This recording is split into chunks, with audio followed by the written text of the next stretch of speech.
نحمده ونصلي على رسوله الكريم أما بعد فأعوذ بالله من الشيطان الرجيم بسم الله الرحمن الرحيم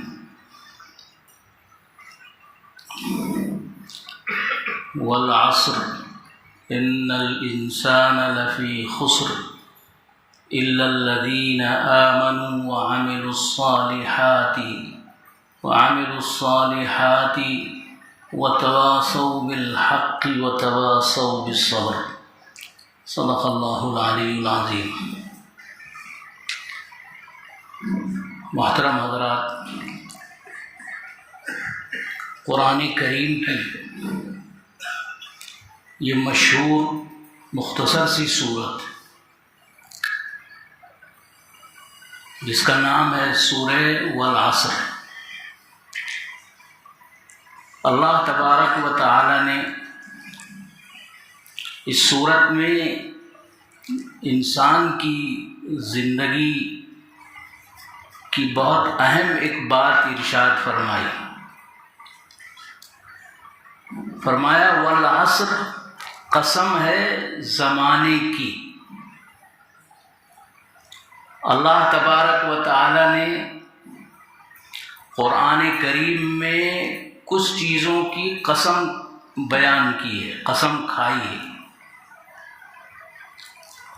قسم آدمی جب کھاتا ہے تو کسی بڑی چیز کی کھاتا ہے، چنانچہ حکم ہے کہ اللہ کی قسم کھائی جائے، اللہ کے علاوہ کسی چیز کی قسم جائز نہیں۔ کچھ لوگ قسمیں چھوٹی چیزوں کی کھا لیتے ہیں، باپ کی قسم، ماں کی قسم، تیری قسم، میری قسم، میری جان کی قسم، یہ سب ناجائز ہے۔ قسم صرف اللہ اور اس کی کسی صفت کی ہو سکتی ہے، یہ تو ضابطہ ہے انسانوں کی، لیکن اللہ تبارک و تعالی نے بھی قرآن میں کچھ قسمیں بیان کی۔ اللہ قسم کیوں کھاتا ہے؟ تو مفسرین یہ بیان کرتے ہیں کہ جس چیز کی قسم کھائی گئی ہے اس چیز پر غور کرنے سے اس قسم کے بعد جو مضمون بیان کیا گیا ہے وہ زیادہ سمجھ میں آتا ہے۔ تو یہاں اللہ فرما رہا ہے والعصر، قسم ہے عصر کی۔ عصر کے معنی زمانہ، وقت، پیریڈ وغیرہ، زمانے کی قسم۔ اس کے بعد جو بات کہی گئی ہے وہ بہت اہم ہے، وہ ہے ان الانسان لفی خسر، یقیناً بے شک انسان نقصان میں ہے، گھاٹے میں ہے۔ جو بھی انسان ہے، چاہے وہ بچہ ہو، جوان ہو، بڑا ہو، بوڑھا ہو، مرد ہو، عورت ہو، کوئی بھی ہو، سارے انسان گھاٹے میں ہیں، خسارے میں ہیں، نقصان میں ہیں۔ کیا نقصان ہے؟ کہ ہر آدمی جو پیدا ہوتا ہے، پیدا ہوتے ہی اس کی زندگی کا گھاٹا شروع ہو جاتا ہے اور مرتے دم تک جاری رہتا ہے۔ پیدا ہونے کے بعد بچہ بڑا ہوتا ہے، 1 سال کا ہوا، 2 سال کا ہوا، 10 سال کا ہوا تو خوشیاں منائی جاتی کہ بیٹا 1 سال کا ہو گیا، بیٹی 1 سال کی ہو گئی، یعنی اپنی زندگی جو یہ لے کر آئے تھے اس میں 1 سال کم ہو گیا۔ تو زندگی یہ سب کچھ تو پہلے لکھ دیا جاتا ہے، جب بچہ ماں کے پیٹ میں رہتا ہے اور اس میں جان ڈال دی جاتی ہے تو اس کے آخری مرحلے میں یہ ساری چیزیں لکھ دی جاتی ہیں. اس کی عمر کیا ہوگی، یہ کیا کیا چیزیں کھائے گا، کہاں کہاں رہے گا، کیا کیا کام کرے گا، کیسے کیسے کام کرے گا، کس کس سے اس کا تعلق ہوگا. اور یہ بھی لکھا ہے کہ شقی ام سعید، یہ نیک ہوگا یا برا ہوگا. وہ بعد میں کیا بنے گا ابھی کسی کو معلوم نہیں، لیکن اللہ کو پہلے سے معلوم ہے کہ یہ بچہ جو پیدا ہوگا تو پیدا ہونے کے بعد میں والدین کا نافرمان بن جائے،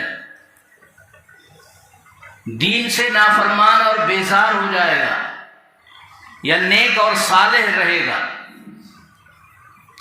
تو شروع میں تو کسی کو کچھ پتا نہیں، انسانوں میں تو کسی کو پتا نہیں ہوتا کہ یہ کیا ہوگا، مگر اللہ تعالیٰ جو تقدیر لکھنے والے ہیں ان کو سب معلوم رہتا ہے. یہ ایسی جیسے ایک بچہ اسکول میں پڑھ رہا ہے، پڑھنے کے بعد وہ اپنی جماعت میں فرسٹ اور ممتاز آتا ہے، تو جب امتحان ہو جاتا ہے، رزلٹ آ جاتا ہے، تب پتہ چلتا ہے عام لوگوں کو کہ اس کا کیا رزلٹ ہے، یہ کیسا ہے. لیکن اللہ کو اس کے مزاج، اس کی صلاحیت، اس کی فطرت کو دیکھ کر پہلے سے ہی یہ اندازہ رہتا ہے. تو اللہ تو عالم الغیب ہے، کوئی اور غیب نہیں جانتا.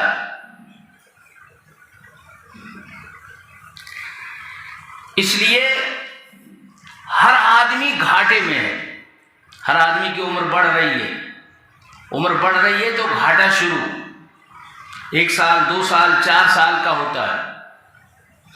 پھر اس بچے کا لوگ برتھ ڈے وغیرہ مناتے ہیں.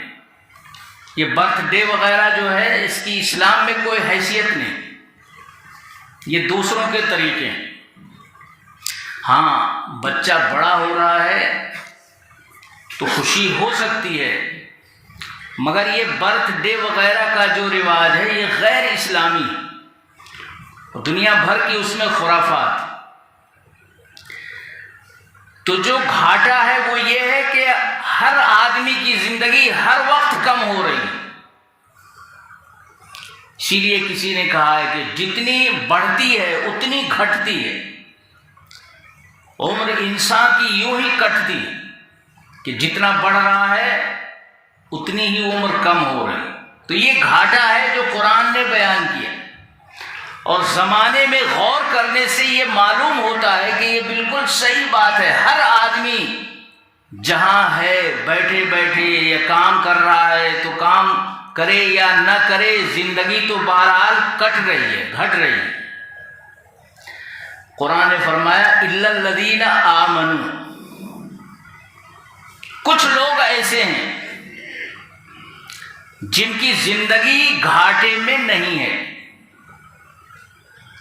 اگر وہ ایک چند کام کر لیں جو قرآن نے بعد میں بیان کیا ہے تو زندگی کا جو گھاٹا ہے وہ نفع میں بدل جاتا ہے. فرمایا الا الذین آمنوا، سوائے ان لوگوں کے جو ایمان لے آئے. جیسے ہی وہ ایمان لے آئے ویسے ہی ان کا گھاٹا ختم ہو گیا. کیسے ختم ہو گیا کہ زندگی تو اب بھی کٹ رہی ہے اور گھٹ رہی ہے، لیکن یہ زندگی اب اللہ کی یاد میں گزرتی ہے، اللہ کی عبادت میں گزر سکتی ہے. تو اب اس زندگی کا جو گھاٹا تھا وہ کم ہو گیا اور آہستہ آہستہ نفع میں بدل گیا. ہمارے علماء اس کی ایک مثال دیتے ہیں کہ گاؤں دیہات میں پہلے تھا، اب بھی ہے، کہ لوگ جن کے پاس پیسے کم ہوتے تھے جو کسان لوگ ہیں ان کے پاس غلہ ہوتا ہے، پیسہ کم ہوتا ہے. جو تاجر لوگ ہیں ان کے پاس پیسے ہوتے ہیں، کھانے پینے کا سامان سب ان کو لینا پڑتا ہے. تو اب ایک آدمی اپنے گھر سے بازار آ رہا ہے، پیسے اس کے پاس نہیں ہیں، تو لوگ کیا کرتے ہیں 2-4 کلو چاول رکھ لیتے ہیں، وہ لے جا کے بازار میں بیچتے ہیں، پیسہ بناتے ہیں، پھر اس پیسے سے سامان خریدتے ہیں. تو ایک آدمی ہے جس کے پاس برف کی سل ہے، پیسہ نہیں ہے، لا کر اسے بازار میں برف کو بیچنا ہے، اس سے پیسے بنانے ہیں، پھر سامان خریدنا ہے. اب ایک آدمی برف کی یہ سل لے کر آیا، بازار میں پہنچا تو دیکھا کہ ایک آدمی تماشا دکھا رہا ہے، بیروپیہ. وہ وہاں رک گیا، تماشا دیکھنے لگا. کئی گھنٹے اس تماشے میں گزر گئے. جو برف کی سل تھی وہ پگھل پگھل کے ختم ہو گئی.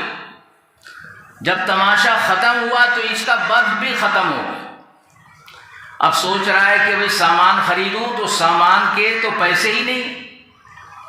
یہ کئی گھنٹے اس نے تماشے میں گزار دی. جو سرمایہ لے کر آیا تھا وہ برف کی سل تھی. اگر وہ برف کو بیچ دیتا تو اسے پیسہ مل جاتا، اس پیسے سے کچھ بھی لے سکتا تھا. اسی طرح انسان کی زندگی ایسے ہی گزر رہی ہے تو گھاٹا ہی گھاٹا ہے.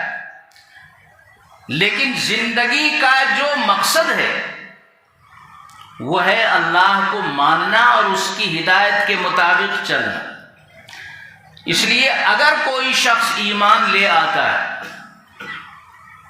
تو وہ اپنی زندگی کو اللہ کے حوالے کر دیتا ہے. اس کو قرآن کی ایک آیت میں بیان کیا گیا کہ اللہ تبارک و تعالی نے مسلمانوں سے ان کی جان اور مال کو خرید لیا. اللہ نے خرید لیا. خرید لینے کا مطلب یہ ہے کہ بندوں سے کہا ہے کہ یہ زندگی تم ہمارے خوش کرنے میں گزارو، اس کا ثواب اور بدلہ ہم تمہیں دیں گے. بِأَنَّ لَهُمُ الْجَنَّةَ، کہ لوگوں کو جنت ملے گی. لہذا دنیا میں اگر اللہ کے مطابق ہم رہیں گے، ایمان کے تقاضے کے مطابق زندگی گزاریں گے تو یہ دنیا کی زندگی ہماری کامیاب ہے، ہمارا گھاٹا ختم ہے. اب جو زندگی گزر رہی ہے وہ اللہ کی اطاعت میں گزر رہی ہے. تو ایک تو ایمان لانا، زندگی کو اللہ کے حوالے کر دینا کہ اب آپ جو کہیں گے ویسا ہم کریں گے. یہ زندگی آپ کی ہے، آپ نے ہمیں دی ہے، اب اسے اللہ کے حکم کے مطابق گزارنا ہے. تو یہاں سے گھاٹا آدمی کا ختم ہو جاتا ہے. پھر فرمایا إِلَّا الَّذِينَ آمَنُوا وَعَمِلُوا الصَّالِحَاتِ، کہ وہ لوگ جو ایمان لائے، پہلا کام. دوسرا کام یہ ہے کہ نیک کام کیے. صالحات سارے نیک کام جو ضروری ہیں، نماز، روزہ، حج، زکوٰۃ، تلاوت، صدقہ، خیرات، امر بالمعروف، نہی عن المنکر، یہ سارے کام اس میں آ گئے. جو بھی نیک کام ہے وہ نیک کام کرے. تو زندگی اللہ کے حوالے کر دی. جو بھی نیک کام کر رہا ہے اللہ اس پر اس کو ثواب دیتا ہے جو اس کے نامہ اعمال میں لکھا جاتا ہے. تو زندگی کا گھاٹا نفع میں بدل رہا ہے. تیسری چیز وَتَوَاصَوْا بِالْحَقِّ، تو ایمان لائے، نیک کام خود کرے اور حق یعنی یہی نیک کام اور ایمان اس کی دوسروں کو دعوت دے. جو ایمان خود قبول کر چکا ہے، جس کے مطابق عمل کر رہا ہے، دوسروں کو اسی کی دعوت دینا۔ فرمایا وَتَوَاصَوْا بِالصَّبْرِ، اور جو صبر کی نصیحت کریں۔ تو دعوت اور تبلیغ کے کام میں سب سے زیادہ صبر کی ضرورت ہے۔ علماء نے لکھا ہے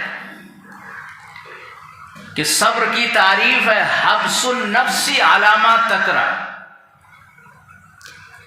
کہ ہمارا نفس جس کام کو اچھا نہیں سمجھتا اسی میں لگے رہنا۔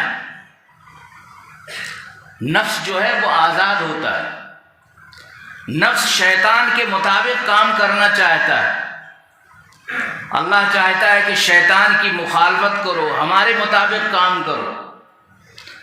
تو جو بھی چیز ایمان، نماز، روزہ، حج، زکوٰۃ، کوئی چیز ہمارا من کرنے کی طبیعت نہیں چاہتا، اس میں تکلیف ہے، اس میں مشقت ہے، تو ہر وہ کام جو نفس کو برا لگے اپنے آپ کو اس میں آدمی لگائے رکھے۔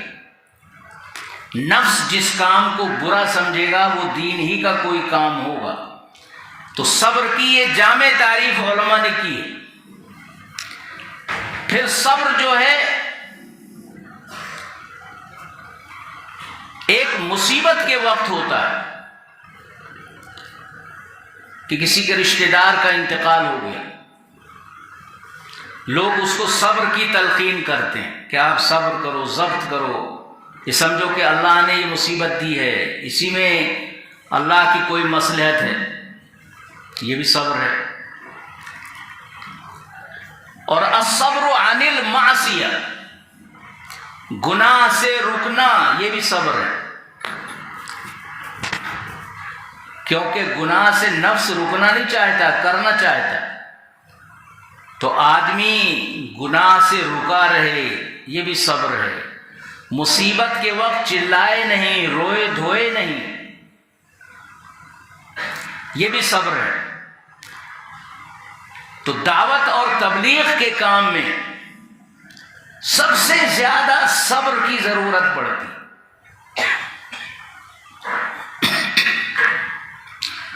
اور انبیاء کرام کو صبر کی تربیت دی جاتی۔ اسی لیے حضور صلی اللہ علیہ وسلم نے فرمایا کہ میں مکے میں بکریاں چرایا کرتا تھا نبوت سے پہلے، اور تمام انبیاء نے بکریاں چرائی ہیں، مشکات وغیرہ میں حدیث۔ اور محدثین لکھتے ہیں کہ یہ صبر کی تربیت دی گئی، کہ جیسے آدمی بکریوں پر، جانور پر کنٹرول کرتا ہے، ایسے ہی قوم کی ہدایت، دعوت، تبلیغ کے وقت صبر کرے، کنٹرول کرے۔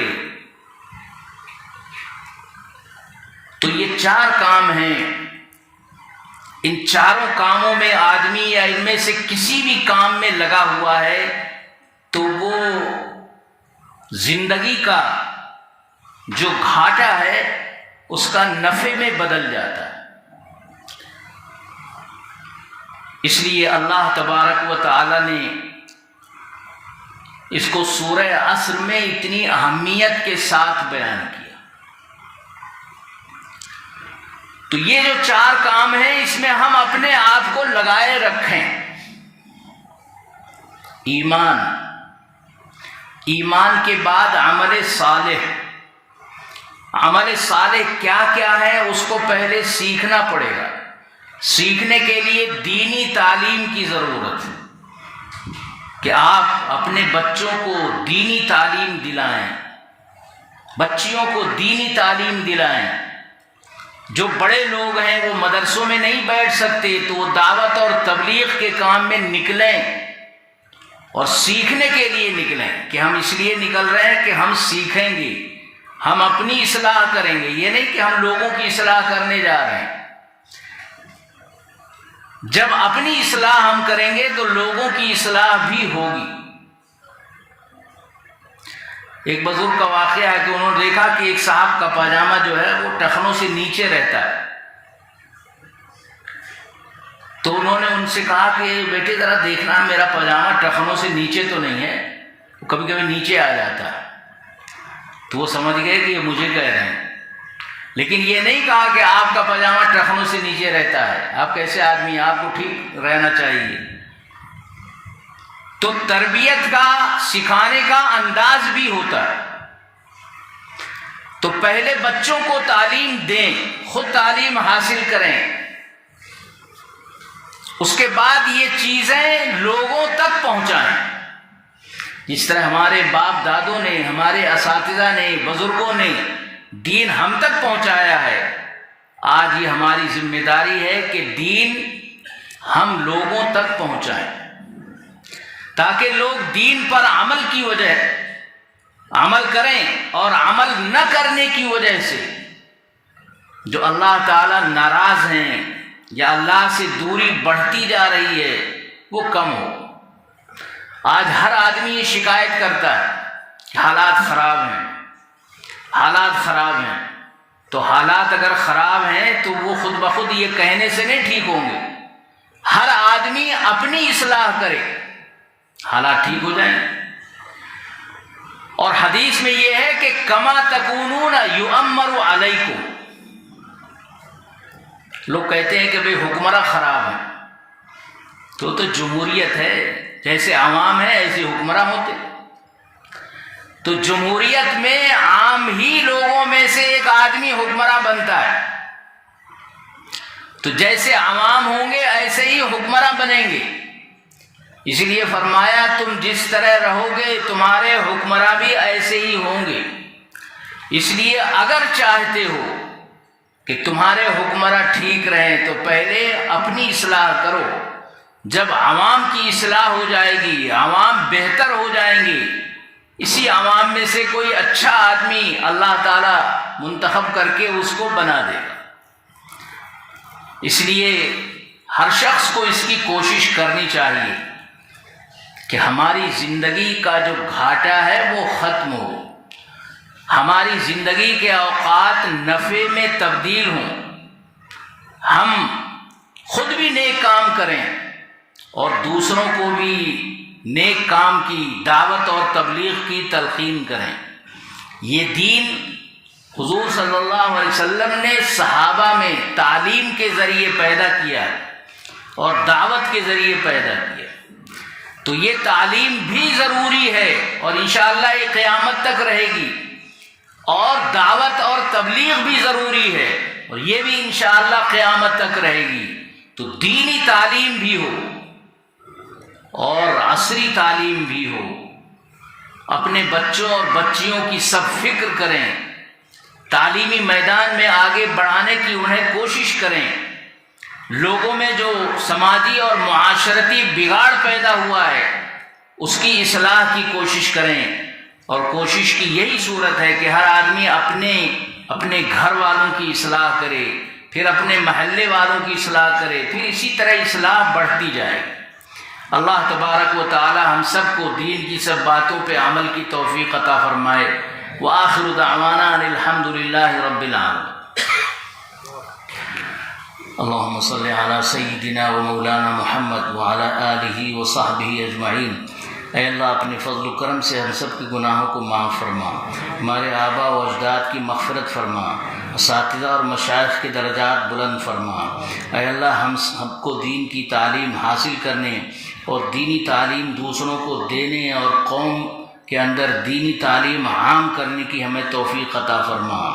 اے اللہ ہر طرح کے حالات درست فرما، جو پریشان حال ہیں ان کی پریشانی دور فرما، جو بیمار ہیں شفاء کاملہ عطا فرما، جو قرض دار ہیں غیب سے قرضے کی ادائیگی کی صورت پیدا فرما۔ اے اللہ جو بچے اور بچیاں بغیر شادی کے گھروں میں بیٹھے ہوئے ہیں، اللہ ان کی شادی کا مسنون طریقے پر انتظام فرما۔ اے اللہ ہماری ماؤں اور بہنوں کے مقاصد میں کامیابی عطا فرما۔ اے اللہ اس مسجد کو ترقی عطا فرما، ذمہ داران کی محنت کو قبول فرما، امام صاحب اور مؤذن حضرات کی محنت کو قبول فرما، کمیٹی کے ارباب اور انتظام کے لوگوں کی محنت کو قبول فرما، سب میں اخلاص پیدا فرما، تمام مسلمانوں میں اتحاد و اتفاق پیدا فرما، اس مسجد کا دور دور نور پورے محلے میں اور دور دور تک جاری و ساری فرما۔ ربنا تقبل منا انک انت السمیع العلیم وتب علینا یا مولانا انک انت التواب الرحیم۔ صلی اللہ تعالی علی خیر خلقی سیدنا و مولانا محمد وعلی آلہ و صحبہ اجمعین برحمتک یا ارحم الراحمین۔